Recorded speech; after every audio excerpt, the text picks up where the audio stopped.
every Jessica Network Facebook. So I guess I don't know if I have time, but if not, it's all good. Jansen Harris here with Schaller. We're going to discuss Giannis Antetokounmpo. Is he a top 20 player of all time? 26 years old, 2 MVPs, Defensive Player of the Year award. We're presented by Your Future Media. For all media purposes, visit Your Future Media and Yah Socks. Sean, what's up, man? How you doing, Jansen? Good to see you. I'm good, man. We do this all the time. Ben's supposed to talk about Giannis, but how do you feel about Giannis, even at 26, just won a championship? Are you looking at him already, Sean, like a top 20 player? You know what, Jansen? At first, initially, I was like, all right, he got one championship, 2 MVPs. Of course not. Like, he just won the championship. I understand for the people that thought I was crazy at first saying he wasn't a top 5 player. I believe I was right at that time, but he proved me wrong. And you know what, though, Jansen? Finals MVP, 2-time MVP, Defensive Player of the Year, I think twice. So it seems like because he's so young, it's tough to put him in that top 20 player of all time. I think some people even say Dwayne Wade. Dwayne Wade is, it's debatable if he's top 20 of all time. He's a 3-time champion. It's just things that I've heard. You know what I mean? So with Giannis, it's like I want to see more. So, but at the same time, I can't. It's kind of tough because for what his accolades already and what we expect him to do. God forbid he gets injured. Yeah, he's a top 20 player. Like as of right now, potentially. But I would have to make a list and have my guys out there, but I think Giannis is. I'll say he's a top 25 player. I don't know about top 20 yet, but argument can be made he is top 20 of all time already. So I think, Sean, after next year, I'll put him in my top.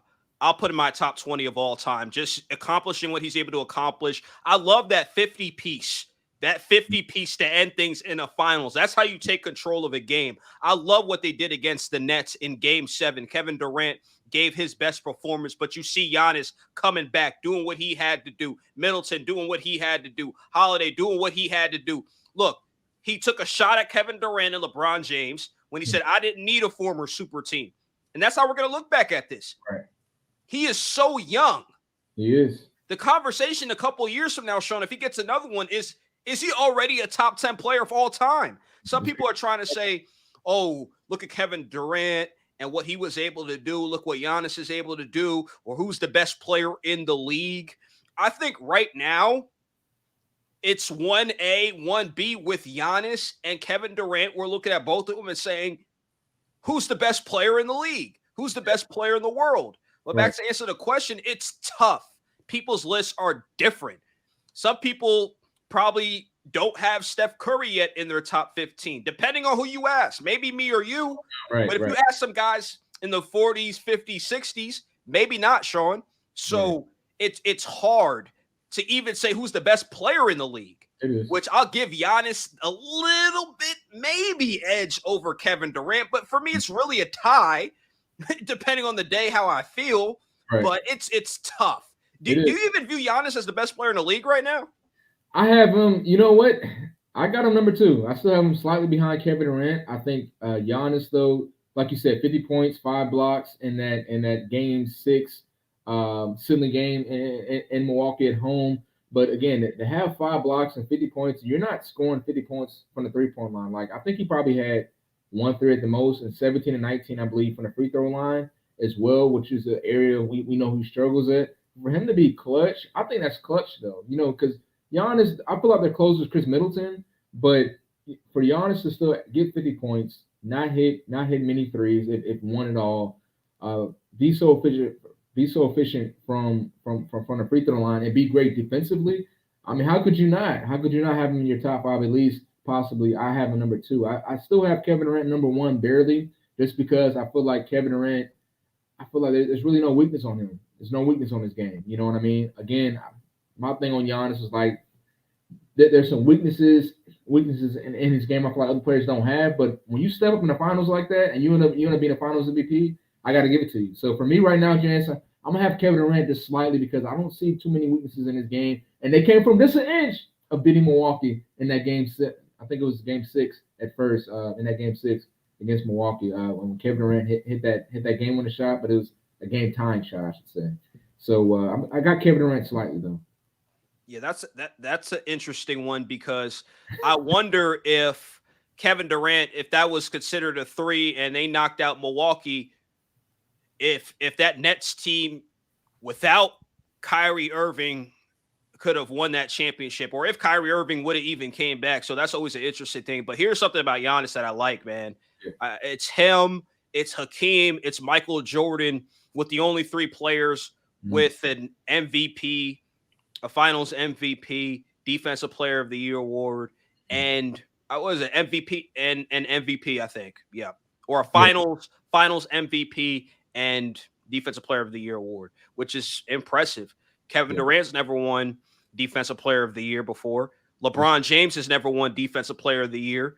So Giannis could say, hey, I won a championship like you guys. I haven't won multiple ones, which is going to be next on his list, but I've won championships. So I think Giannis, he's flexing a little bit. He's flex. You see him kind of doing the thing with the free throw, alluding to what some people or some of the haters said, or even some of the stuff you were saying about him, Sean, in the past. He can't shoot, which there's still some truth to that, but he shocked me. I was off the see, I always jump off the bandwagon at the wrong time. Right. No, I hear you, man. He showed up. 17, 19 free throws are showing up to me, and that's what he did. So hey, 50 points and 5 blocks, man. I got to give it to him. He's number 2 for me as of right now, but it's a toss-up, like you said. Would you look at the Bucks as the favorites in the East next year to start the season out, or would you put the Nets above them?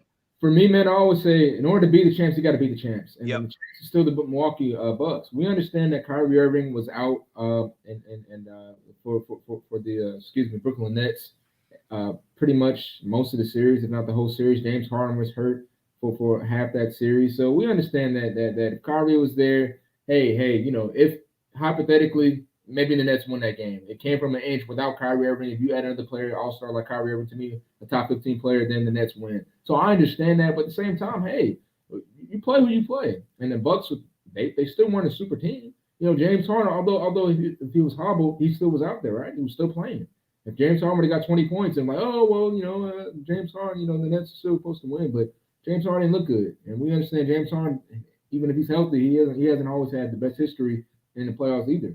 So for me, though, to answer your question, in the East, it's going to be a lot more talent in the East. We understand that Miami Heat added players to their added some really good players this offseason so far. PJ Tucker, some other guys as well on that team. And but I still say Milwaukee Bucks. I think if they're going to be behind anyone, I'm going to say it's the Nets. I still have them at least in the top 2 in the East. You got to give it to the champs, man. So I agree 100% with you, Sean. I think we have to look at the Bucks as a legit favorite to come out of the East next year. The Nets have to get it together. I thought it was maybe not a joke, but I thought eventually that team would get healthy, and they didn't do that. So I'm 100% with you, Sean. The Bucks going into next year with Giannis's hunger, with him wanting to win a second championship, I feel like they are the favorites in the East. And so further notice, I'm 100% with you. Let's transition, Sean, to 3 quarterbacks who are under the most pressure. Again, we're presented by Sox. We're presented by Your Future Media and the GGC Game Room. Sean, can I get my list first? Go ahead, man. Okay, here's my guys. Kirk Cousins. I think he needs to bring Minnesota to the playoffs. The Madden rating, and I don't know how much account or how real this Madden thing is, or even if we should be talking about it, but oh well. We're throwing his 16th best quarterback in the NFL after 35 touchdown passes. That's how they feel about Kirk Cousins and his production so far in his career. But Kirk Cousins has lost the big game a bunch of times. They used to say, Monday Night Football, Sunday Night Football, Thursday Night Football, those 425 games, 445 on Sunday, those marquee games. He doesn't show up. He doesn't play well. So Kirk Cousins, you have to get the Vikings to the playoffs. I think there's a lot of pressure under Kirk Cousins to do that. Carson Wentz, who we thought, maybe it's the coach, maybe it's the GM. I thought it was Carson Wentz. Maybe it's the lack of weapons around him, the offensive line. He was sacked a bunch of times. No, it was Carson Wentz. Carson Wentz failed with the Eagles. We've seen Jalen Hurts, your guy, give you credit for that.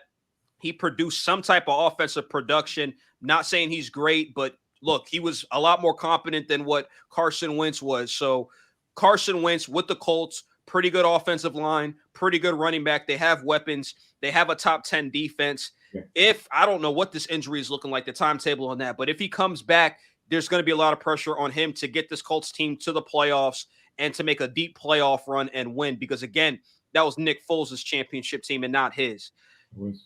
Last but not least, and there's other guys who could be mentioned on this list as well too. It's hard. This third one was hard because I was thinking about throwing Matthew Stafford in it. He could easily be third on the list. He could easily be first on the list. But Cam Newton, I think Cam Newton, some people were shocked that Cam Newton wasn't that productive last year. Some people are still saying it, and in Cam Newton's defense, which you're one of those guys, is there was no weapons around Cam Newton. It was more Josh McDaniels, Bill Belichick. They didn't put the pieces around him. When there's guys like me, the other 50% who just feel he can't play that well anymore, and he should be a backup, and he's having footwork issues, and the accuracy is an issue. He's not throwing the ball where the wide receivers could catch the ball. It's at his feet. That's what I'm seeing, but Cam Newton defenders aren't seeing that anymore. And I'm not saying that to hate on Cam, because I loved Cam in college, love the stuff he's doing in Atlanta and with these kids, love what he was doing in 2015 when the media was unfairly hating on Cam Newton. I thought Cam received a lot of hate, and it wasn't reasonable at all.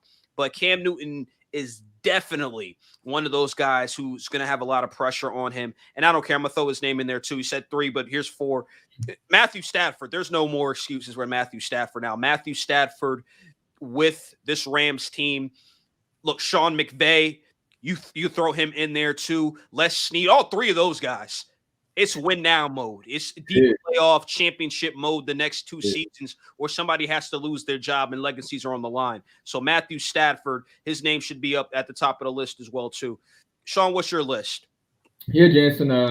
I got two to 4 I have in my own for the top 3, and number 3 I'm starting with Cam Newton as well. I'm a big Cam Newton fan. You know, Ace Boogie is his nickname as well. I love Cam, man. Him and Russ are my favorite quarterbacks. But I agree though, Jansen. It's still a reason. You know, I always say it depends on what type of spectrum you look at it for Cam, but he threw 2,657 yards last year, played in about, I believe, 15 games. You know, he started probably 12 of the 14 games or 15 games, you know, throughout the whole game, because he was benching a few of them, but they were going to blow out in those games. It wasn't necessarily that he was playing horrible and they thought Jarrett Stidham could do better. They're going to blow him out. And we know Cam has a history of getting hurt somewhat. But no, I agree with that, man. At the end of the day, 8 touchdowns, 10 interceptions, it doesn't look good. Although he had the 3rd most rushing touchdowns out of anybody, including running backs last year with 13 rushing touchdowns, still did pretty decent. But I agree. Mac Jones is selecting the first round for a reason. You know, if we put our chips all on Cam, you're not selecting a quarterback first. You're going to draft another receiver. You're going to draft somebody else. But they got Mac Jones because hey, Cam. I mean, you're up and down, and even as a Cam fan, you know, I have to understand that. You know, he wasn't the most accurate last year. Never been the most accurate passer in his whole career, but he always had a strong arm. You know, he was inconsistent with throwing even the deep ball last year, although I don't think they have the best weapons. But I agree with that. Cam, top 3, as far as going to next year, he's on my top 3 list as far as quarterbacks under the most pressure because, hey, it's your second year. You get a full off season. You got the weapons. Let's see what you do. You got this other guy who, you know, seems like he fits more the New England system, being a prototypical quarterback. He's a drop back guy. You know, he's more like the Tom Brady because he's not the most fundamentally sound as far as being a dual threat quarterback, I should say. So Cam Newton's number 3. Number 2, I'm going with Carson Wentz as well, man. You know, we've seen these last few years, man. He hasn't really looked the same. You know, 2018 after his MVP type of performance in 2017, he threw, I think, 21 touchdowns, 6 interceptions, but he ended up getting hurt. 2019, we've seen what happened. 2018 seasons when Nick Foles came back again, almost took them back to the Super Bowl, lost in the division round against the Saints. Didn't finish that season. 2019, he got the Eagles to the playoffs, got knocked out against the Seattle Seahawks. The first series in that drive by David Clowney. 2020, horrendous. He looked terrible. We've seen other analysts as well, man, try to defend him. But Jansen would say, hey, he's not producing. Like I said before, start Jalen Hurts. He was a glimpse of light. Again, I'm not saying Jalen Hurts is the whole future. I'm not saying he's going to be a great player as well, but he's better than Carson Wentz, and I believe he can get the job done. So Carson Wentz for me is number 2. I think he had 2 more touchdowns over his interception rate last year. I believe I had to check the stats again. Maybe it was 16 touchdowns, 14 interceptions. I have to check again. But number 1, I'm going with Dak Prescott, and the reason it's Dak Prescott I'm not saying. I know it might be surprising, but the reason Dak Prescott, He's your Jansen, guy. I like Dak too. I'm not saying I don't trust him as a quarterback. No, he's a top 10 quarterback to me. But the most pressure is this. We've been going for 2 to 3 years with the contract negotiations, right? Hey, Dak, you end up getting hurt. Let's be honest about this. You end up he had a terrible injury last year. God willing, hopefully he finishes the whole season. But that was a potential career-ending injury the way it looked. Now his throwing shoulder, his strained shoulder. He's not going to play these preseason games most likely. The reports say he might be back by week 1 against Tampa Bay on NBC, the Thursday night kickoff.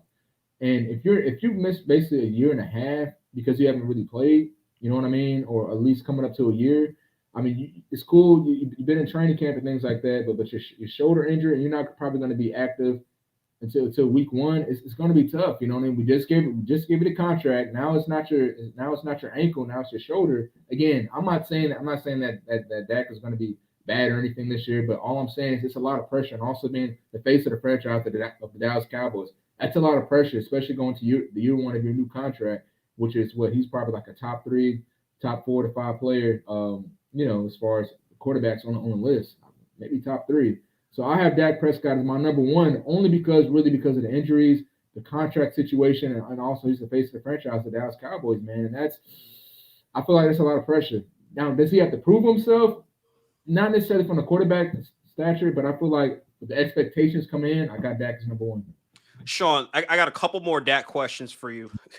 Cowboy fans would love it too. He's a 50-50 guy, I feel like, in Dallas. Correct me if I'm wrong. I know you know more Dallas Cowboy fans than I do, but do you feel like Dak deserved the money? And do you think Dak can become an elite quarterback in this league? When I mean elite, top 3 to 5 quarterback in the NFL. Do you think Dak Prescott can become that?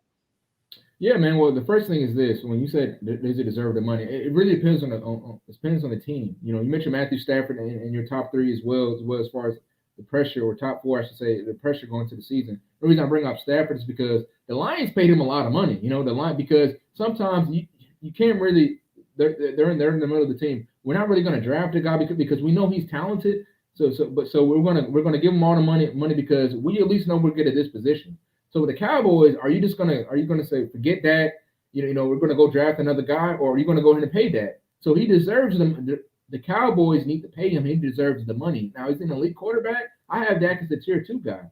I think he's around 8 to 10. Probably 8 to 12. In my top 10 bracket as far as top 10 quarterbacks in the league, I have him as number 8. So I think Dak is right borderline elite.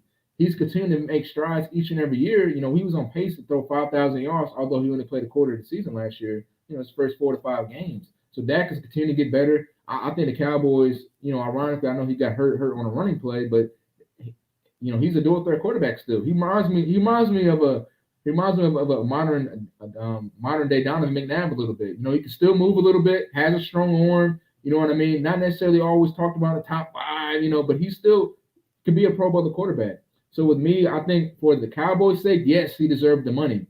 But we've seen guys who are getting. Carson Wentz got paid a lot of money. He's one of the richest quarterbacks at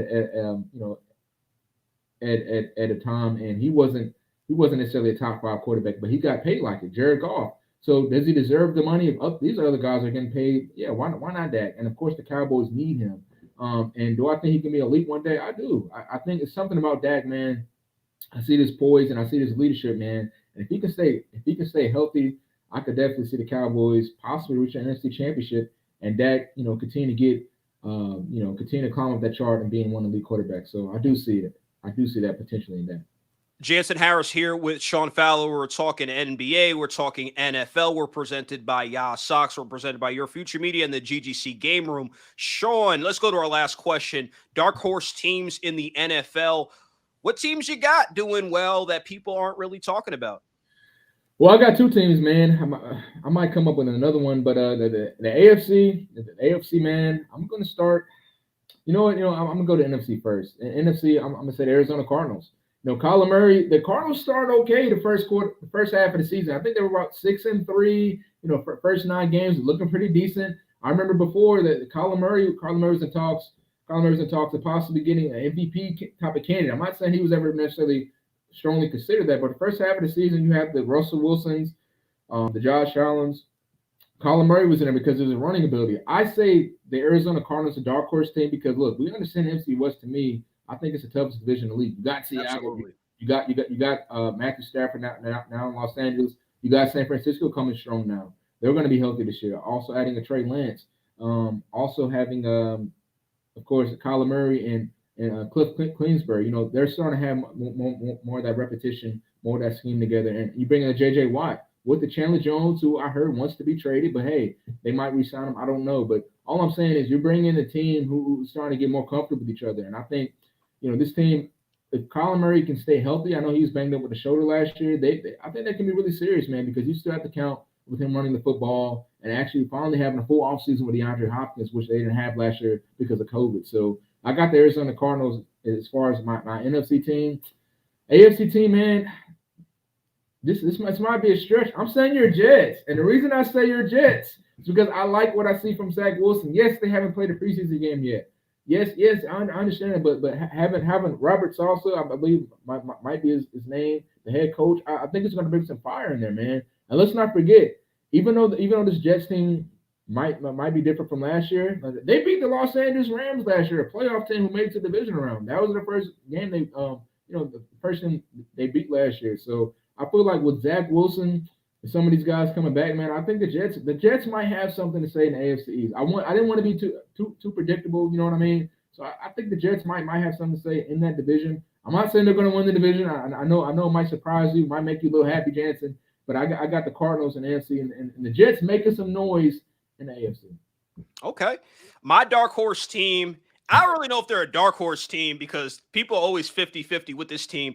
But I think the Dallas Cowboys are going to win that division. They're going to win 12 games next year, and they're going to be a serious contender to win the championship. Dak Prescott being back, getting paid.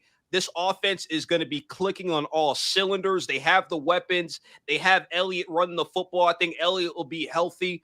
I like this Cowboys team year 2 under Mike McCarthy. Even though people bash Mike McCarthy, he can't coach, he can't do this. I think the Cowboys defense is going to get better as well too with Dan Quinn there. He's brought in a couple players. Neal is there now too. So looking at the Cowboys, they, to me, could win 12 games and be a serious threat in the NFC. Don't have an AFC dark horse team. I do kind of agree with you that the Jets will be better. I could see the Jets sneaking out 7 wins, a lot of coaching, new quarterback. There's Corey Davis there, Calvin Pick. They got some players. They got some players there that I think are going to help that Jets team out. But when I look at my other dark horse team, I have the Detroit Lions.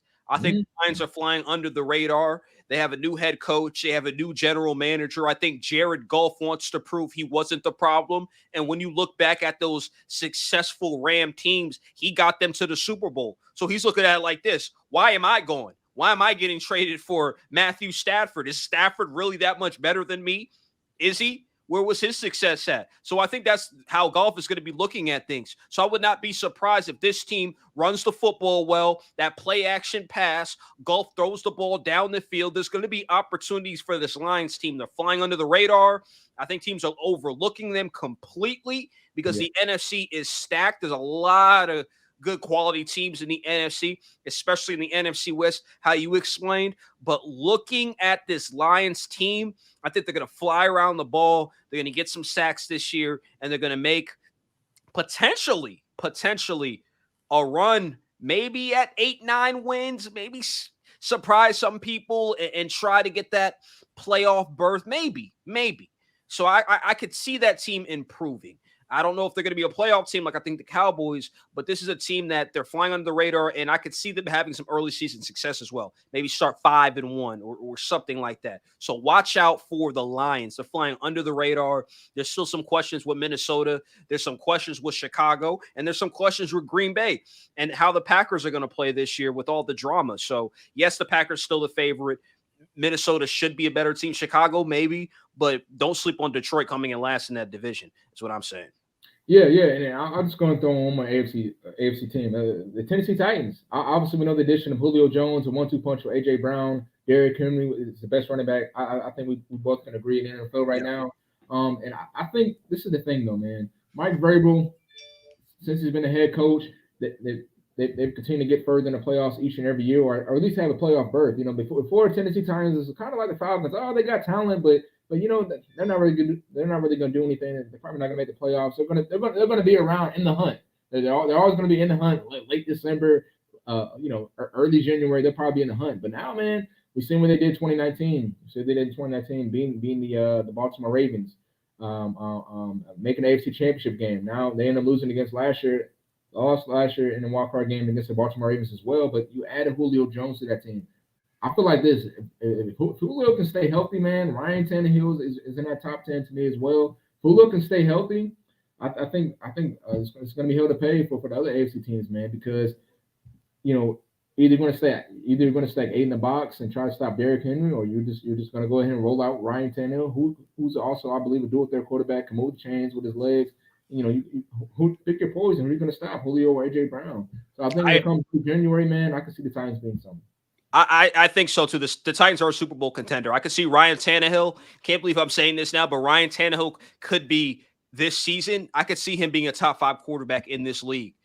Ryan, mainly because of the weapons around him, but I could see Ryan Tannehill with the success he had last year. Clearly, he was a top 10 quarterback, and the success he had the year before that, bringing that into this year. The Titans and Titan fans are excited. They feel like they can win the Super Bowl now with Julio Jones. If Julio could stay healthy, with A.J. Brown, with the defense playing well, with Derrick Henry continues to do what he does, maybe not 2,000 yards, but Derrick Henry, he's a durable guy, strong guy. He could continue to just manhandle people, run through you, run around you, throw you on the ground with the stiff arm. If they continue to do that, Sean, yes, this is a team that can get to the Super Bowl and win the Super Bowl. They are a serious threat. Teams like the Chiefs should be worried. There is no guarantees the Chiefs are just going to walk through the AFC. The Titans are here. The Titans have a team that can beat the Chiefs. The way they're built, I'm scared for teams in the AFC who think they're in that contender mode or trying to get to the Super Bowl like Baltimore. I think they're a better team than Baltimore, which some people are high on Baltimore coming into this year. They're better than Baltimore. Who else in the AFC they're predicting to do some things? The Colts. Buffalo. Yeah, that's a great one right there. I like to see Buffalo Titans. That little race that'd be a heck of a playoff game. But right now, I have the Titans. Yeah. I have the Titans right now. As much as I loved Josh Allen and what he was able to do, and I was riding on his back last year, saying, hey, this guy's going to continue to get better, I don't know if this spells MVP for him and him taking the next step. Teams are starting to figure this out, maybe. Yeah. I don't think the Bills – I think the Bills are good. They're going to win the AFC. They're going to win the AFC East. But there's no guarantee that they're going to go back to the AFC Championship game or they're going to go to the Super Bowl. I think the Titans are that real of a team. If they stay healthy, the Titans could make the Super Bowl. The Titans could beat the Chiefs if they stay healthy. I'm going to say that. So I'm with you with the Titans on that. Serious contenders in the AFC. I love the trade they made for Julio Jones. They're trying to make it happen. Win now. Win now, Mo. No rebuild. Win now. Win now, exactly. I like that. Well, another show. Jansen Harris here with Sean Fowler, the final play on the Just Good Network. Comment, subscribe, follow us. Hit Sean up on his Facebook. Ask him some questions. Hit us up. Just Good Network email. But again, we're presented by Your Future Media. For all media purposes, visit Your Future Media. Socks. Go get yourself some customized socks and the GGC Game Room. Go to GGC. Go to the Game Room. Have some fun. I'm Jansen Harris here with Sean Fowler. Boom. Solid.